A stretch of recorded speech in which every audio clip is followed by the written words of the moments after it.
मंच पर बैठे हुए doctor Sanjay Kumar ji, doctor SP. Agarwal जी, श्री संजीव शेखर जी, श्री वासुदेव गंगोपाध्याय जी, श्री प्रद्युमन कुमार दीक्षित जी, श्री राजीव रंजन जी, डॉक्टर नसीर जमाल साहब और औद्योगिक और खनन के क्षेत्र में राज्य भर से जुटे हुए अपने अपने क्षेत्र के सभी लीडर्स, मैं अपनी ओर से इस समिट के अवसर पर आप सभी का हार्दिक स्वागत करता हूं, हार्दिक अभिनंदन करता हूं। मुझे नहीं पता था कि डॉक्टर संजय आपके इस ऑर्गेनाइजेशन के अध्यक्ष हैं। जब बाहर मैं उतरा गाड़ी से नीचे तो मैंने इनको देखा। इन्होंने कहा कि मैं इस संस्था का अध्यक्ष हूँ, लेकिन मैंने आज इस कार्यक्रम के लिए अपना ओटी बंद कर दिया, अपना क्लिनिक इन्होंने बंद कर दिया है। जब यहाँ बैठ करके मैं सुन रहा था इनकी बातों को, तो मुझे ऐसा लगा कि आपको कोई नुकसान तो नहीं हुआ। वहाँ आप मानव शरीर की चिकित्सा करते, यहाँ भी आकर आप लोगों ने आपने हम सभी के ब्रेन की चिकित्सा की। बहुत बहुत आभार, बहुत धन्यवाद। हमारे सम्मानित सभी वक्ताओं ने तकनीकी रूप से इस समिट के उद्देश्य के बारे में अपने विचारों को रखा है। शायद मैं बहुत तकनीकी रूप से तो इस विषय पर अपनी बातों को नहीं रख सकूंगा, लेकिन जो सामाजिक और राजनीतिक अनुभव मेरे पास है, मैं उन अनुभवों को इस विषय के संदर्भ में साझा आपसे जरूर करना चाहूँगा। झारखंड राज्य निर्माण का जो उद्देश्य था,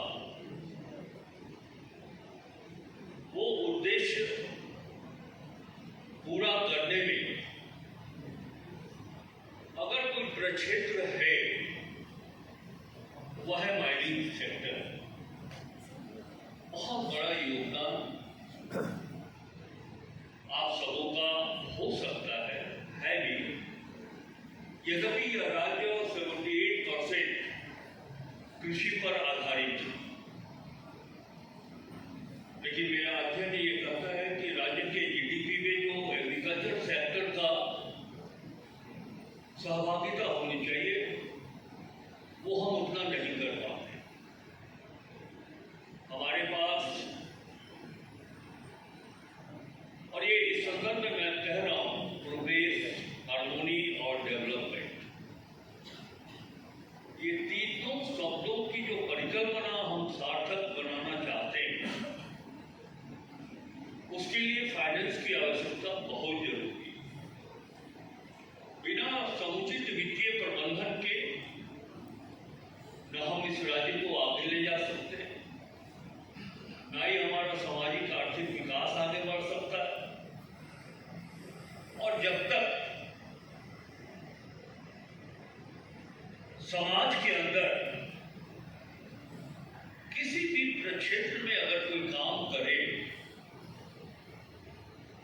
और उसमें नियमितता ना हो, रेगुलरिटीज ना हो, तो सद्भावना भी नहीं आ सकती। मैं इसे एक्सप्लेन करूंगा थोड़ी देर बाद, लेकिन उसके पहले ही हम जरूर करना चाहेंगे कि आपकी जो संस्था है, जैसा कि आपने कहा, ये चौथा समिट है। पिछले 3 समिट में क्या रेजुलेशन लिए गए, क्या विचार आए सामने, और उसका कितना कंप्लायंस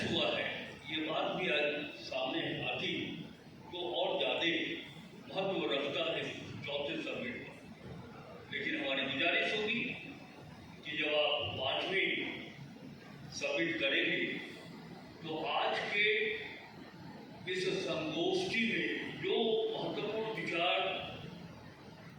उभर कर सामने आए उसका अनुपालन प्रतिवेदन जरूर रखें आप, ताकि हम इस सम्मेलन